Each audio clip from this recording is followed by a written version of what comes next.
Hi, I'm Jason Hurd, and today I want to show you how to make a house banger. The kind of track dominating Beatport top 10 and smashing it on labels like Toolroom, Who Plays, and all them kind of labels. It's called The Inside, and I made it for my sets at 528 and Amnesia in Ibiza this year. Since the gigs were possibly commercial, which they were in the end actually, I needed a tune that felt familiar to the crowd, but wasn't something they fully knew. So I made this just in case I needed some bangers. So let's break down The Inside. Kick inspired by Kasim, Bassline and Synths, a nod to Junior Jack, house drums just from Splice, a filtered disco sample, and a classically overly used Lita Holloway vocal, which everyone sampled in house music. So it's gonna work, isn't it? Now, you might ask, is that just copying everybody else's tracks? And you would be right, but here's the truth. House music's always been about reimagining classics, sampling and everything else. Looping, flipping and sampling the past to create something fresh for the future. And a lot of people want this kind of thing right now. Look, I've been doing it for over 30 years. And whilst this kind of thing doesn't inspire me massively anymore, this is what works on today's dance floors. Even my track, I Just Can't Get Enough, got a second release of live from Hannah Once when it was redone. And the younger crowd connected with it like it was brand new. But let me be honest, I hate the fact this is where house music is right now. That's why I'm not even releasing this track. I made it because it works and people want to know how to make this kind of track. It's popular with the kids, but I believe we have to push for more originality. There's a crowd for everything, from deep Dennis Ferrer vibes to anime with rappers over them in the universe, Ibiza. You got to ask yourself, who am I making music for? Some DJs just need that safe commercial house banger. And even Carl Cox is dropping stuff like this now. But that doesn't mean we have to settle for it. House music died a few years ago. I was a part of it when it did. And it will die again if we don't put more originality into the productions and, more importantly, the songs with vocals while keeping it housey. That's why this video isn't just about copying formulas. It's here to teach you how to make records, but also inspire you to take it further. This is the most obvious you should be doing. So in this video, I'll show you how to get punchy drums, big fat bass lines, chop up vocals to make your arrangement more interesting, layer drum loops in ways that I wouldn't personally normally do, and even steal a kick from Kasim using kick 3. If you want more, you can download this full project as a subscriber at subtonemusicacademy.com, just £10 a month. The version includes a replacement MIDI vocal from Splice, so you can drop your own vocal straight into the arrangement, and everything that's an individual drum hit, I will replace as MIDI, so you can use it as a template. This is just part one. The full tutorial is available exclusively at subtonemusicacademy.com or through the YouTube membership. And here's the final thing I want to say. If you've got original music that you're struggling to finish, hit me up. I love helping new producers get their unique tracks over the line. We can finish it together, release it on my label, or you can book in as a session with me and we'll polish your track properly and get it sounding like all your references that you want it to be like. Let's keep house music alive, but let's do it by making something original. But for now, let's dive in and build that obvious banger. Okay, let's have a listen to the track.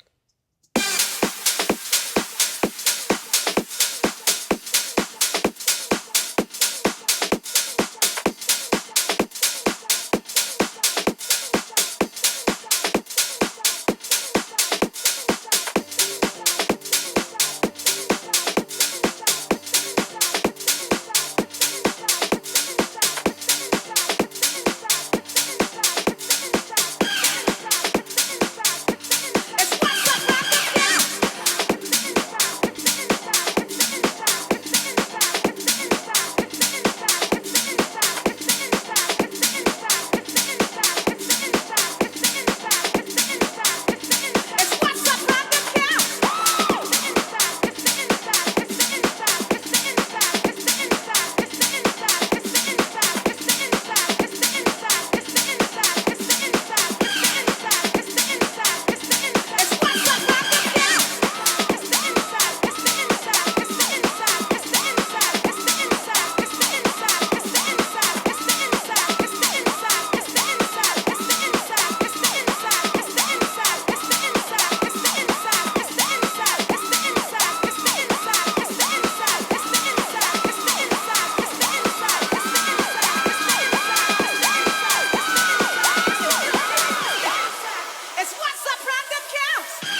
this record took me a few hours to make.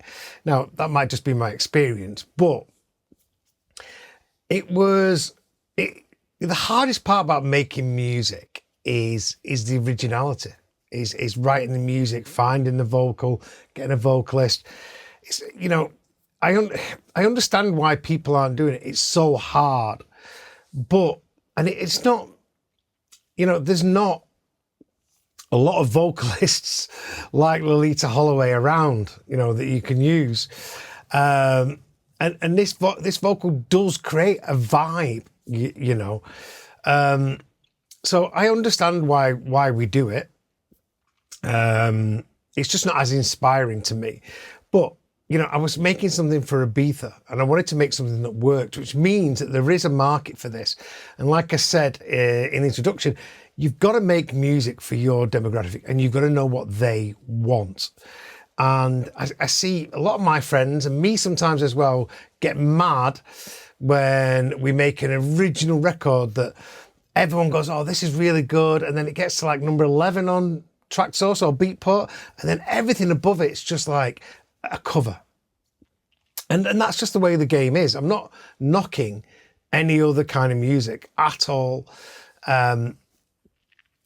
But, you know, a good DJ makes a dance floor move. And if this is what your crowd want, then this is what your crowd want. And if this isn't what your crowd want, and they do want cooler house music that's original and it's just like, oh, what's this? Then that's that crowd. There's different crowds for different people. And today I'm making a record which is for, you know, absolute banging sets where you've got to give people a little something of something that they know. And you can't get better than the formula of a Cassim kick, Loleatta Holloway vocal, Junior Jack bassline and synths. It's a pretty simple format, and that's why I did it. That's why I did it for my set, just in case. And a lot of the big tunes out this year by friends of mine like Low Stepper and Rude J and Who Plays and Cassim and stuff like that. You see him played all the time, and sometimes you can, if you're playing a more kind of cooler set, sometimes you need to play one or two of these every now and then, as you've seen Carl Cox do in Universe, and they just work. So yeah, that's for those people leaving comments on this track. Right, so let's have a look at the track. I'm going to start from the top and I'm going to work down.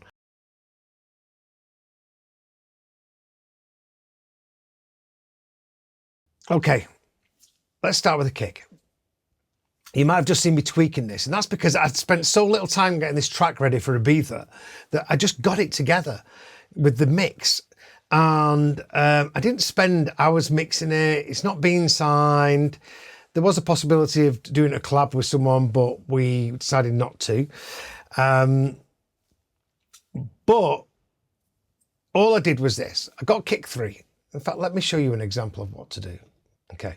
So now in kick 3 now, you can import a kick from a track, but it needs to be pretty clean. So I'm going to show you very, very quickly what to do. So I'm going to find let's see if I can find a track by Cassim, because I like his kick on.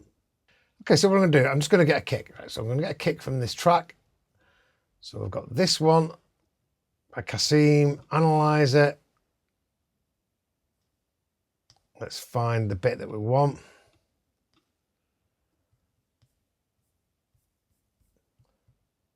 Okay, so I can see that there's a filtered kick there, so I'll probably go here.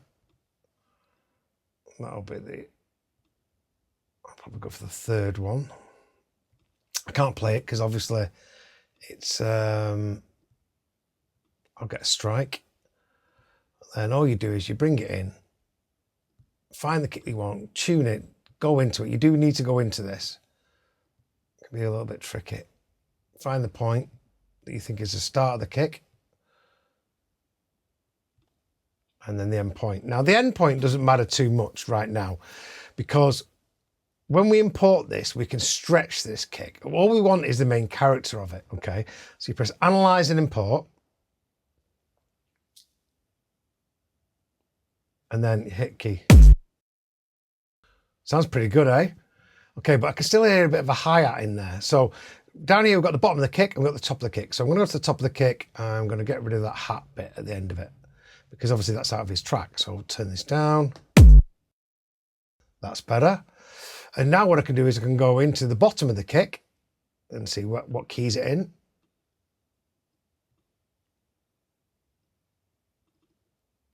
E, maybe an F, and then tune the kick to how I want to do it,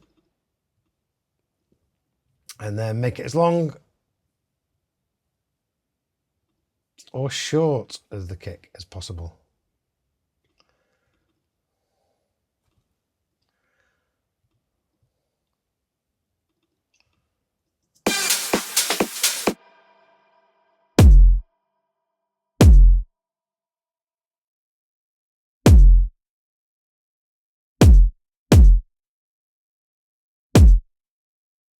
And then we've got the kick. Simple.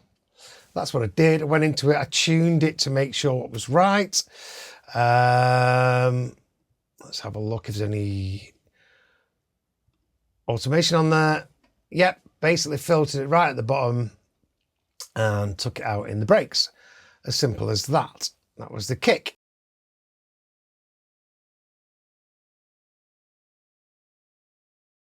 For the drums, I just went to Splice and I just got a load of loops because this is what this music is. I do mix a bit of this music down for people. Some of the big artists, so no, they make it.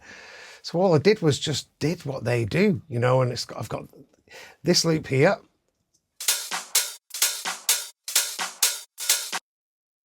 Okay, bit of the low cut, that's loop 1. I've got loop 2.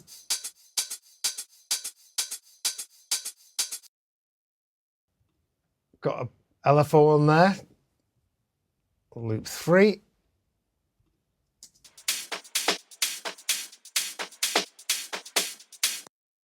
Giving a bit more of that grit, this kind of housey sound. A lot of the time I do use loops. I won't use one loop, but the rest of it will be programmed and cut up, as you'll see in a lot of my videos. And then on the high percussion, which is just part of my normal template, I've just got a bit of a low cut, an LFO tool, and then at the end what I would have done is AB'd it in metric AB and thought it needed a bit more top end, so I did some harmonics at the top end. Love this plugin. And then I've got another mid loop here. That's giving it a bit more mid-range. You can hear the double clap and the snare and everything else. And they're adding to each other there. Then got my clap, which is a basic 707. I use these a lot of the time. A good solid clap and then a bit of texture to the clap. So we've got a clean 707 and we've got a bit of texture and tonality with that clap. And all that's done is just made it feel a bit more old school. So let's have a listen to the drums. Okay, and again, I've not even compressed the drums. I've done nothing to it. This was just for a DJ track.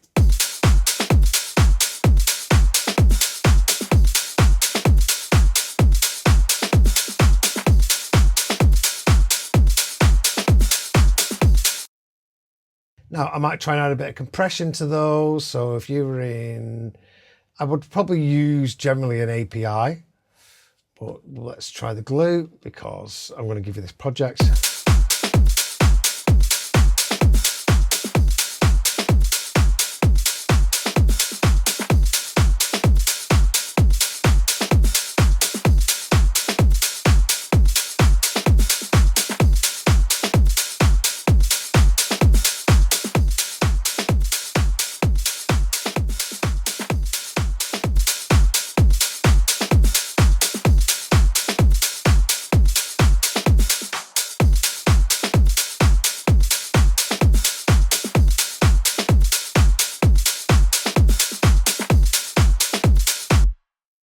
Yeah, I don't think it needs any compression as such. I was just seeing what the parallel was doing, and what I was doing there, I was doing it in parallel. That says it all. It's about sample choice. So I've chosen the right samples for the track so everything punches through. And I don't want to add more reverb to this. I don't want to add more anything to the drums. They sound good and they work. You know, I played it in Ibiza and it went off. So there's nothing on my drums besides a bit of compression now.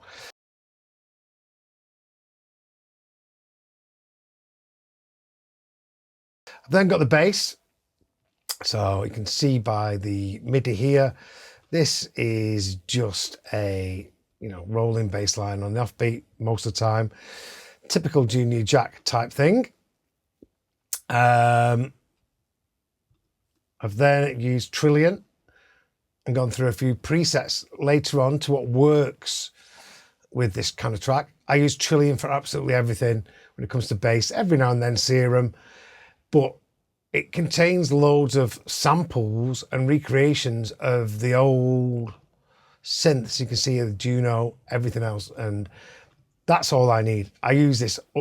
Spectrasonics is an investment, but it doesn't sound like Serum. It sounds like the original synths. It's the closest thing you can get. And yeah, I use this for bass for everything. I've then, EQ'd this. Let's get it to a bit of the track where there's no low cut. Okay, I've done a low cut and I put linear phase in it. Obviously, I would be listening to that all the time to what it was doing. I did this really quick. Like I said, I did this in about 3 hours, this track, and put the linear phase on and off to see how it sounds, and I preferred it in linear phase and as a low cut. And then I've done a bit of multiband compression here from 107. I would have used my ears to see what that sound like, and it's dipping down there, 3 dB. Sometimes it needed it. When I was listening to this through, then I thought it might need a little bit more actually. And then there was possibly a bit of a high cut, but high shelf, taken out, but I've not used that in the end. Let's have a listen to that.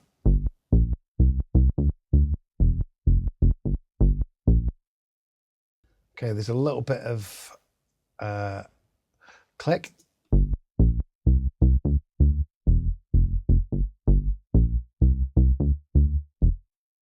My release was too short.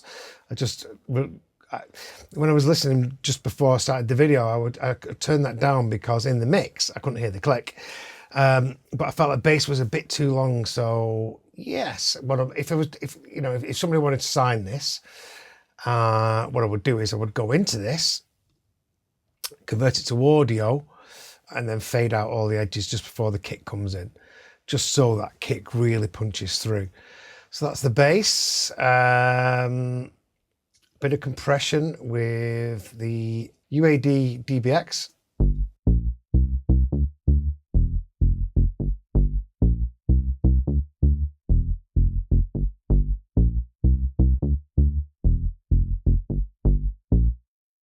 So what I'm doing down there with that is I'm just tightening up the bottom end. There's a little bit less in. There was a bit too much bass in this for my liking, in this track as a whole, because I want it to punch. And a lot of this music is more mid-rangey highs, which we're going to go into in a bit.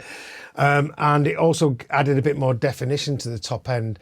I love this compressor. I use it all the time. The UAD bundle's amazing. Okay, and then I obviously thought in the mix we needed a bit more mid-range to come through. So let's listen to the on and off in the mix. We'll start with it off.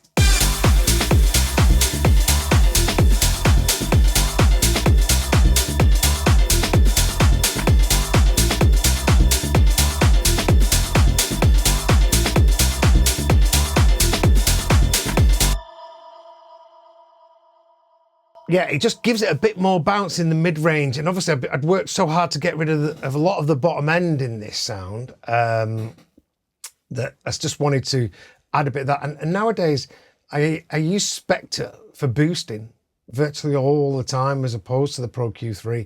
I really like what it does most of the time. I will try the EQ first every single time, but yeah, that's that. We've then got LFO2. I'm surprised it's working because it's been a bit buggy lately. I've just changed to duck a bit more.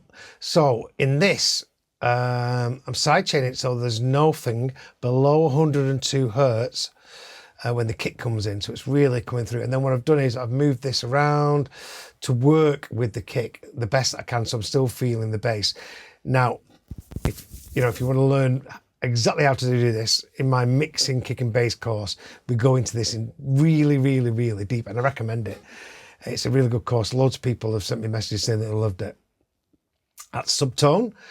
And then I've made it mono, and I've made it mono because again, how to make things wide. It's the relationship between the mono signal and the stereo signal that make things wide. If everything's just wide, then you don't get that feeling of things being wider.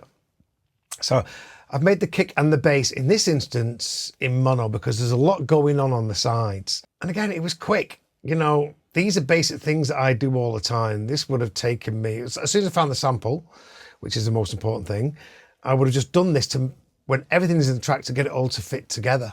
And then on the bass bus, I've got nothing in there. The oscilloscope, which is for mixing for loudness, but I've obviously not done that on this track.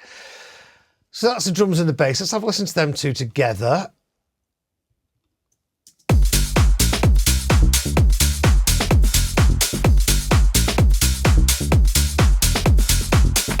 A lot of the times, I wouldn't have my loops like this. And why would you say it works? It does work, and they're perfect for this track.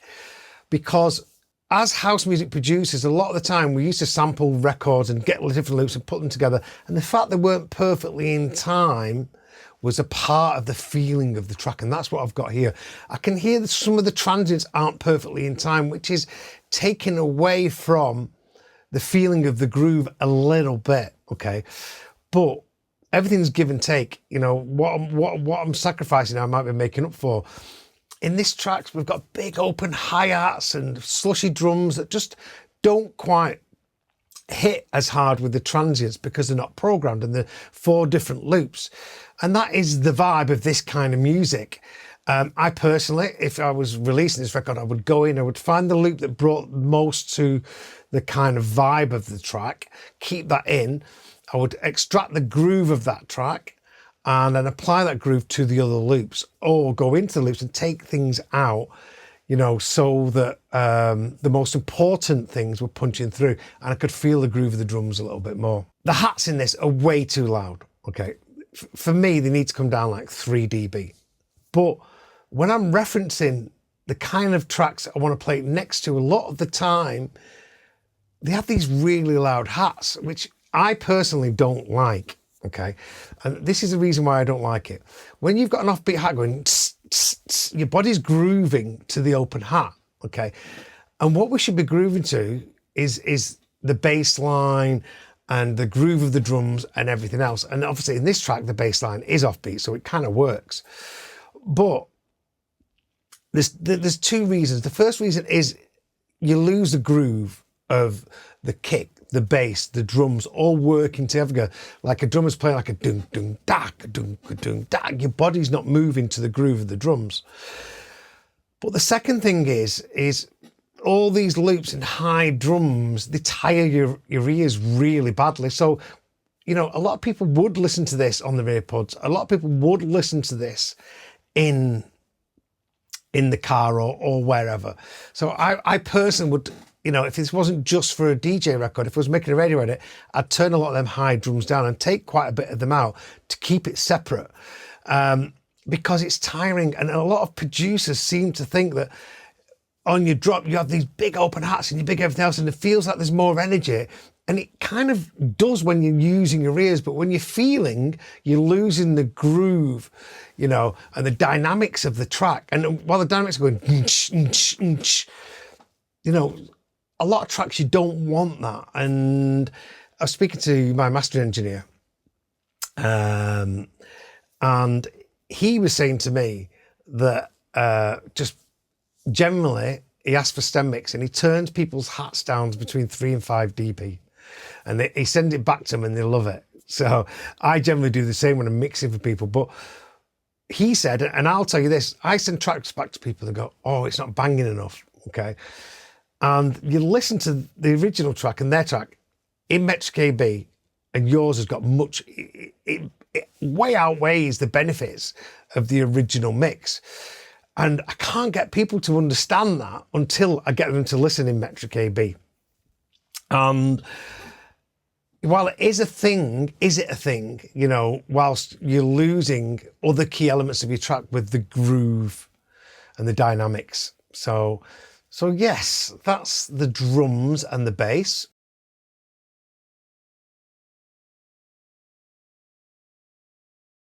Next, I'm going to go with the sample. Okay, so I had this sample first of all. I can't quite remember what track it comes from. I'm going to mute everything here because they're doing a lot. This is a sample.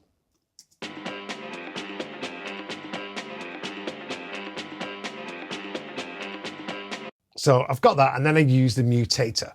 And for me, this is the best sounding old school filter that's out there, and the mutator was used on a lot of things.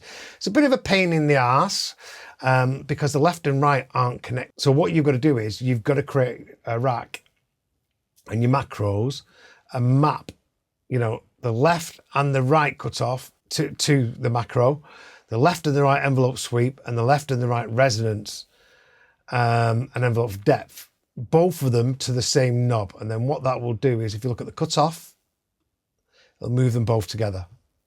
Okay, so what I've done is I put that on there, and I've put an LFO on there to give you that kind of sound. And I've turned the resonance up quite a bit because I want that wow, wow, you know, like you hear in Junior Jack type records. So let's have a listen to that.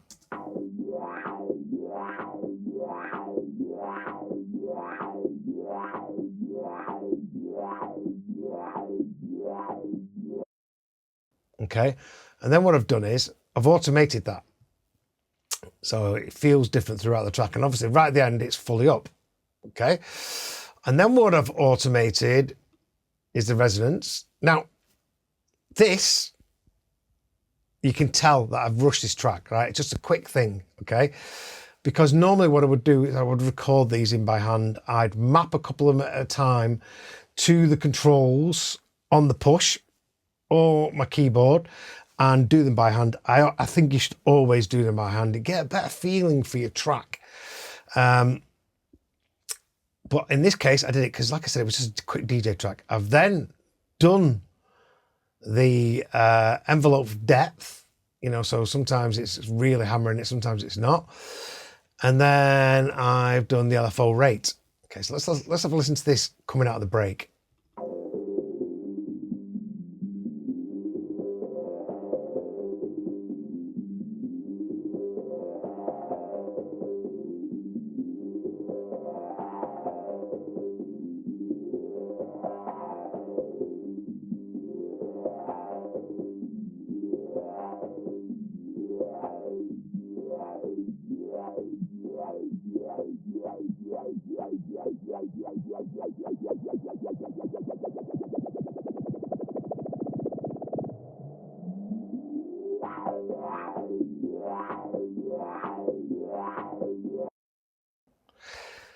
Okay, so that's the mutator. I love it. You know, I don't like to really push a lot of third-party plugins to my clients, but there's just some things I use all the time. The DBX we've just seen is one of them. This is one of them. Trillion, 100%. Spectre, just because there's nothing like it in Ableton. And I just love the sound of this. I think it sounds great. What else did we do on that sample? We used a bit of LFO, and then I've obviously EQ'd this in the mix. I've just thought it's needed a bit more of this in the mix, the character of it.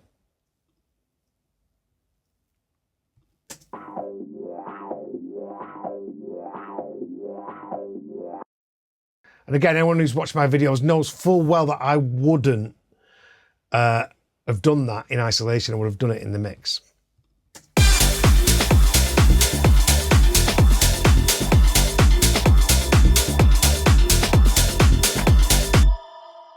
Okay, so that sounds great, but it sounded like it needed something. So what I did was I got a piano and I used Keyscape. Didn't really matter which one. You could use any piano for this because you don't really hear it. And I put an EQ on that, and I put them both into that bus with the mutator on. Okay, and let's have a listen to that.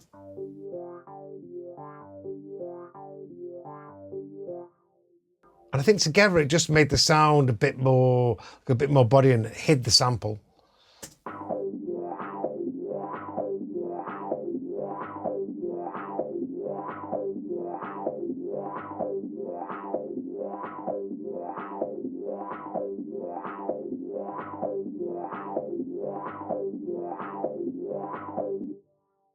I think it just added a bit more tone. And as you can see at the beginning, that's in on its own at the beginning. So let's have a listen to that.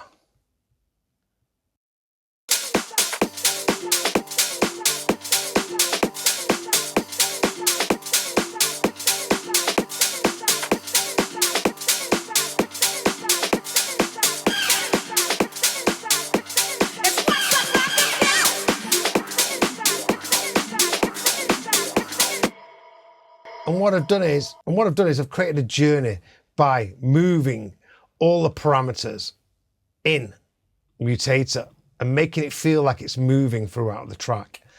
And it did take long to do, but I would 100% do this by hand. And I recommend that to everybody. Like you've got a real synth, because it just doesn't feel as mechanical. So that's a sample. Above that, I wanted to use like a chord sound, a bit like Junior Jack Thrill Me.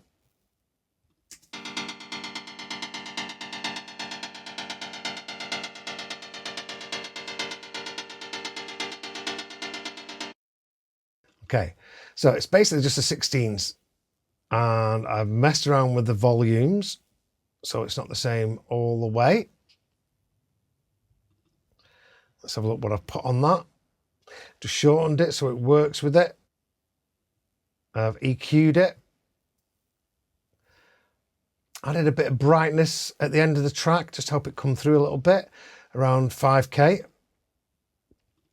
And I've added the UAD MXR flanger, which I really like, and you can hear that obviously. I've then made it wider using the Acoustica Space Control Pro 2.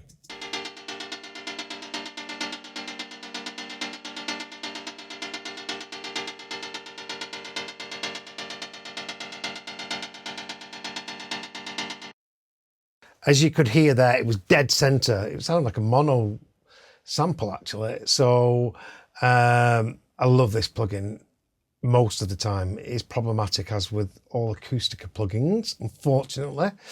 I've been onto them because every time I turn my computer on, there's like a distortion noise. Well, not every time, sometimes, caused by Space Control. But it is, for me, the best stereo width plugin out there. Most of the time, I will go between this and other plugins as per my How to Make Things Wide course on Subtone. And yes, I love it. And as you could hear there, so what happened was I got the kick and the bass there, I've got this a bit wider, and then I've got the main disco sample further out to the right hand side.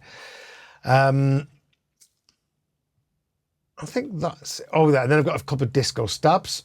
Let's have a listen to them.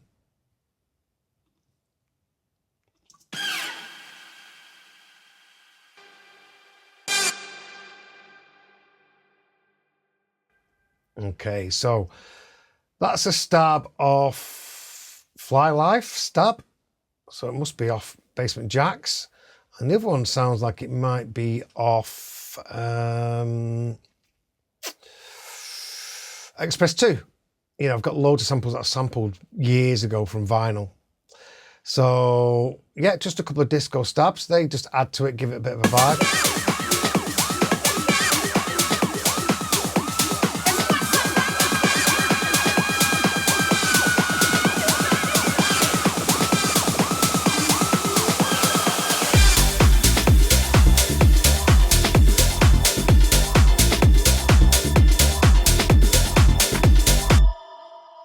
And then I've got a basic string.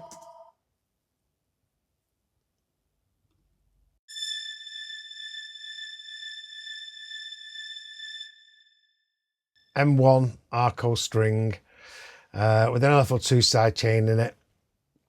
And that's the music. You know, it was quite simple. The thing is, when you're using a sample like this, it does take up a lot of the frequencies that are in there. So you don't need to add more stuff to it. Okay, so let's go to the vocal bus.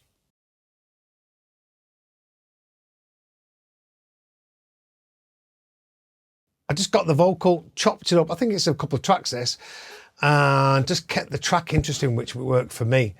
So got this one. It's what's up front that counts. Okay, so nothing, bit of EQ, bit of Valhalla, vintage verb, 2.12 seconds, low cut, high cut. It was just quick. And then Echo Boy. Obviously there's no mix on there. So what I've done there is I have automated it. Just the mix. So on the ends, just give it a little bit of something.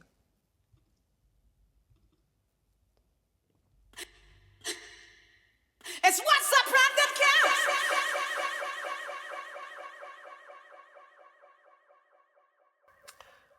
I've then got her scream. Let's have a listen to this.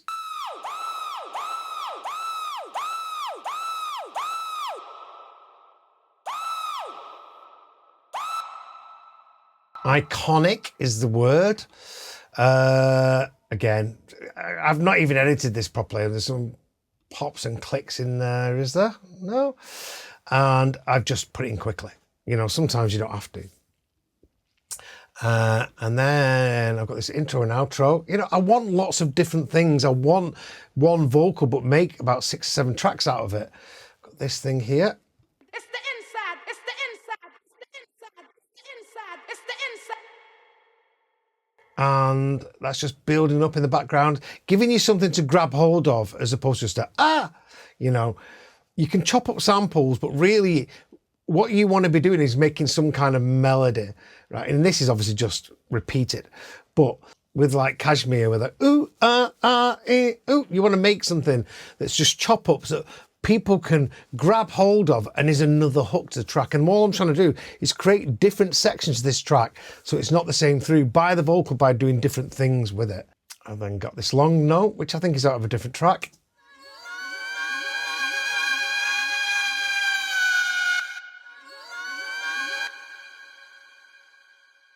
And I've just used that in the build-ups. Let's have a listen to that coming in actually in the track.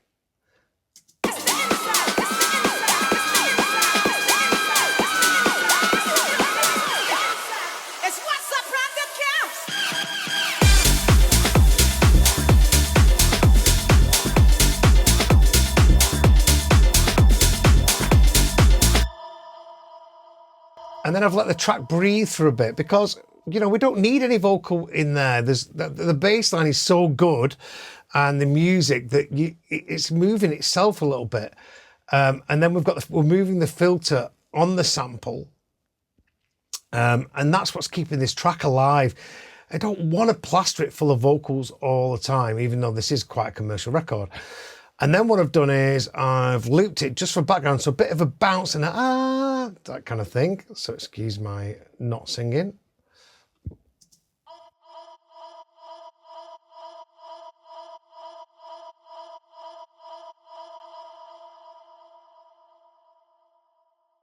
And oh, it's one of my vocals. That's Steve Edwards. And then I've just EQ'd it. So like the telephone kind of thing. Bit of a delay up max because I want it to feel more like it's continuous. I don't want it to feel like it's a vocal. I want it to feel like it's more like a pad side chaining. Then got Valhalla. Again, the mix really loud. 3 seconds. And then I'm side chaining the whole frequency heavily. And these are the extra little things that just give the track the bounce and the vibe. And because it is an offbeat bass line, we do want most things to kind of exaggerate that feeling. And that, because that's where the groove is, besides the snares.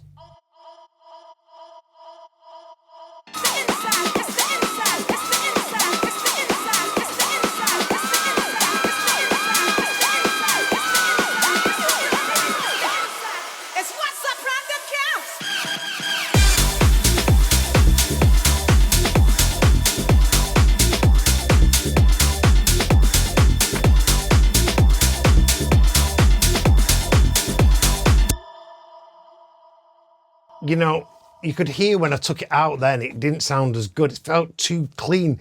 That's how clean this track is. And that vocal there is kind of helping glue everything together a little bit more, specifically up the top end with the reverb and everything else. So yes, that's that. And again, it's about how it sounds in the mix. This isn't about how it sounds in isolation. Nothing matters how it sounds in isolation, but that vocal there has just brought this track together.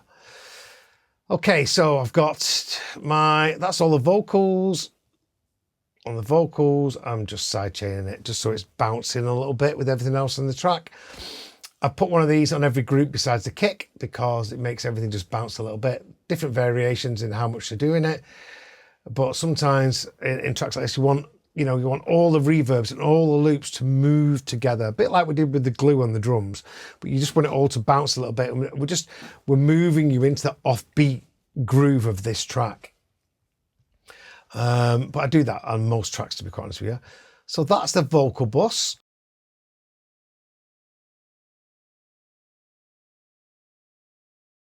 And then I've got the effects. So effects, just taking a low end.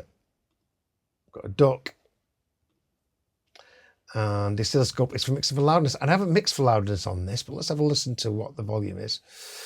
Okay, so effects. Obvious. These are my most obvious effects that I use all the time, okay? If it was releasing this track, if somebody said to me, yeah, here's $100 grand, we release it, say, yeah. I would do a bit more work on this, but...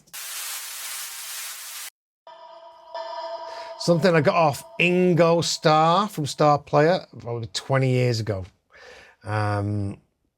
He's a top engineer, you should check him out. Half effects, I've used this in most tracks for 30 years.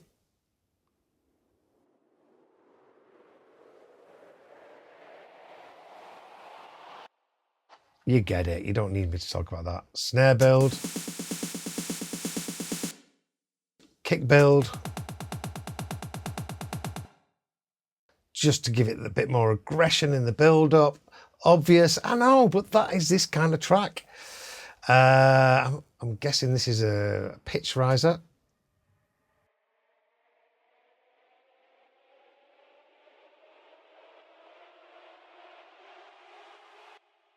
Again, just I've not put anything on them. This was done really, really, really quickly. And then I've got this white noise, which is from a Jupiter, which I sampled when I was in a studio in Manchester, and he had loads of old synths, and I sampled all the white noise. So this is it.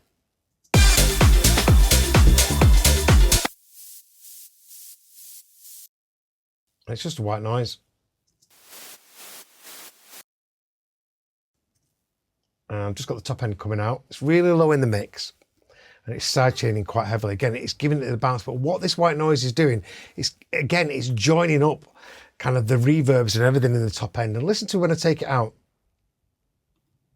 or when I put it in.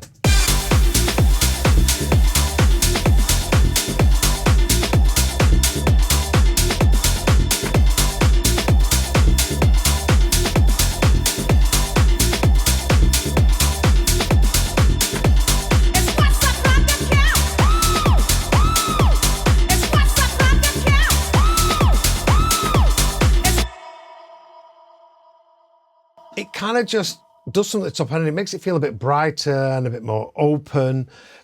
And it's very subtle. You struggle to hear it, but it just adds a bit of glue to the top end. Now, it's a bit like dithering, isn't it? Or a lot of people just put white noise through the tracks because what it does is it connects everything together a little bit more, all the reverbs and everything else without it being too clean.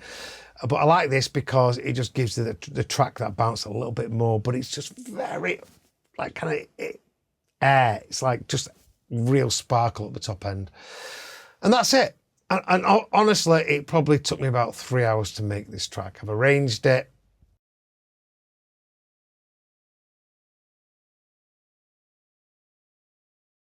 And then on the pre-master, which is now the master because I've not done anything with it, I've rolled the levels in the brakes, so turn it down, so when it comes in, it's got a bit more uplifting because there's a lot of effects and build-ups here.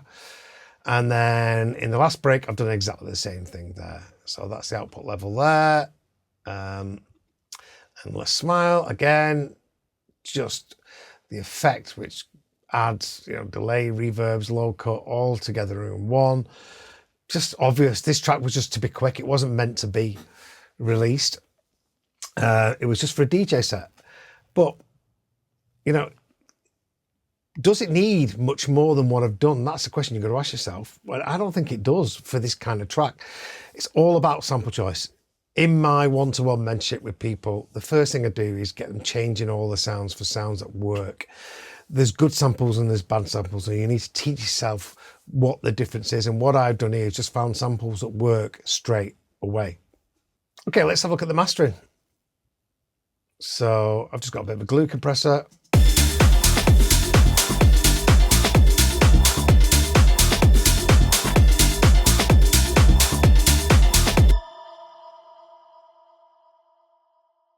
Does sound different when you turn it off. Not as good, but it's not doing anything. And that's probably just there because it's in my template. Okay, I've got the Oxford inflator and I've got the effect at 80% and the curve at 44. I would have just messed around with these to see what sounded right for me. The Oxford inflator is something I put on, see if it works. If it doesn't work, I get rid of it. I don't mix into it or anything like that. So let's have that on and off.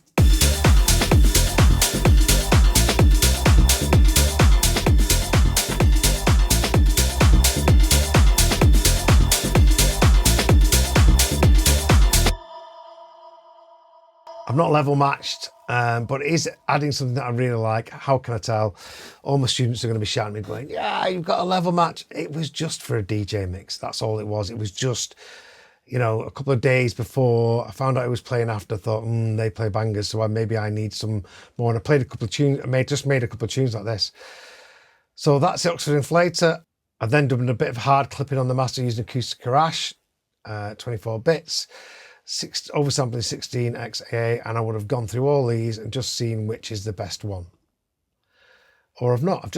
I've actually not even been through them. That's how lazy I was in this track. I've just used the first mode. They do sound different, so if you do get this, use it. And then, yeah, that's it. Obviously, this is going to be turning the volume up, so let's turn that on and off.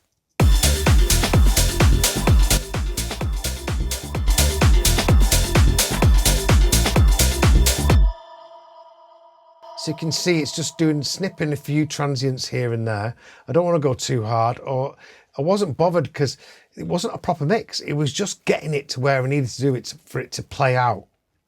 And, it was obviously good enough. I look at a -7.7 LUFS, which is pretty fucking loud. It's not distorting. It sounds really good. If I went to this mix and mixed for loudness, which is the course coming next week on Subtone, I could probably get this down even lower, but for a DJ set, you don't need to. Yeah, things might sound louder, but personally, if it was just for speed, and I would probably be crushing it a little bit more. Then I've got ozone, okay? And this is just a basic thing. So a bit of low end focus to help it bounce in the bottom end. Bit of an imager, so mono under 199 hertz, 1.7K for the second band and up to 12K for the third band, and then just your air at the top. So I've done that tree effect. You hear Luku Precasoli talk about it. So the mids, low mids wide, the high mids, mids wider, and then bring it in on the top end like a tree. Then got clarity, which takes out, frequencies you don't need and brings forward frequencies you do need. I've not even looked at this. I've just turned it on. Let's see, turn it on and off.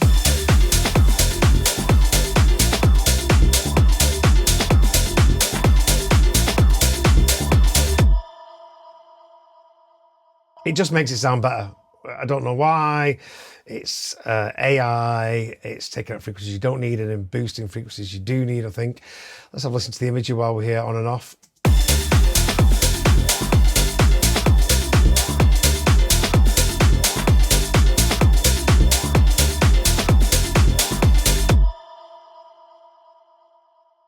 it's made it wide like every other track in the Beatport 10.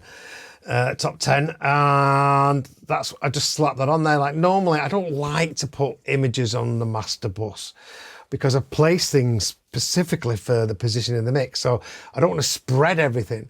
Like I said to you earlier on in this video, you know, it's the relationship between mono signals and wider signals that give you that width. You don't just want everything wide. So I would do this individually on different things or different groups as opposed to on the master bus. I don't want to spread the top of the kick, you know. I don't want to spread the top of the bass. I want to keep it there. I liked where it was in the center, but because this was just make it sound like everything else, get it out there quick master, that's what I've done here. And I've got it to a level which is competitive and was louder than half the tracks I was referencing when I was making the track. So could it be squashed more? 100%.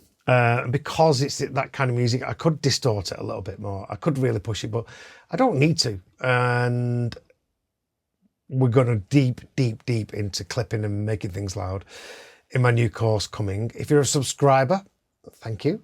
If you're not, subtonemusicacademy.com. It's only £10 a month and you can cancel any time. So that was the mastering, you know. It wasn't in depth. I didn't go into it. It wasn't for getting it signed to a label. If somebody came to me and said, I want to sign this, you know, and it could help me, you know, get it out there. You watch the video, more people watch the videos, more people coming to me, because my job now is one-to-one mentorships or mixing down for people, then that's great for me. As an artist, it's not what I'm about anymore. As far as new music's concerned. So yes, that is how to make a housey club banger, like, you know, everyone else seems to do. So that's why I made this video, because, you know, like some of my clients say, it's not simple for most people. For me, it's just a formula, you know, which you can copy and paste. And for you, that's not the case. But the takeaways from this are, you know, it's sample choice every single time that makes your track bang. You know, I've not done a lot of processing on this track, you know, and I didn't need to do a lot of processing on it really, because I chose the right samples that worked in the mix. And as always, I probably changed the kick last minute. The EQ boosts on the groups on certain sounds were done when everything else was in the track. I don't do the mix till right at the end. I will do little bits like take a bit of bottom end out, add a little bit of reverb. It's all about how it works together and using your faders. Okay, I hope you like this video. It was just a quick one that I did because one of my clients asked me to. If you're interested in the one-to-one mentorship, you can DM me at Jason Hurd Music or send an email, info@subtonemusicacademy.com.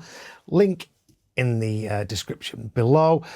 I am going to give away this project. Now I'm going to change, obviously I can't give away Lolita's vocal. I'm going to change a few things as much as possible so you can use it as a template, which is free to subscribers at subtonemusicacademy.com.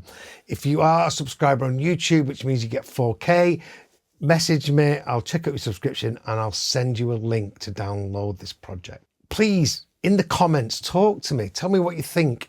You know, it's, let's discuss, you know, formulated tracks. Let's discuss making original house music. And send me your tracks to listen to. And if I really love the track, I'll help you finish the track off.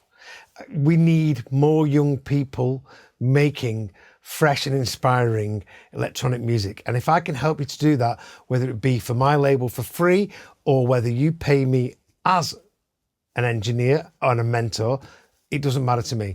I just want to see lots more new music. And that doesn't mean we don't sample. Sampling's a part of it, but we don't want to hear the same old Junior Jack bass lines, Lolita Holloway vocals, you know, and drums as everyone else. I want to go deeper. And it's not easy. It's not easy. You know, it's really hard. You know, this track, if it was all original, might have taken 3-4 days. I might have had 3 or 4 different vocalists work on it. It is hard, but I want to help you, not just by giving away videos like this, but by helping you finish your tracks, find out where you're going wrong. We record it all on Zoom. Just DM me. And in the comments, let me know what you think about this track. And I'll put the track with the folder for you to download. So yeah, hope you enjoyed it. I'm Jason Hurd. This is Subtone, and we will see you soon. Please like, share, and subscribe. You know it helps me. And yeah, hope you enjoyed it.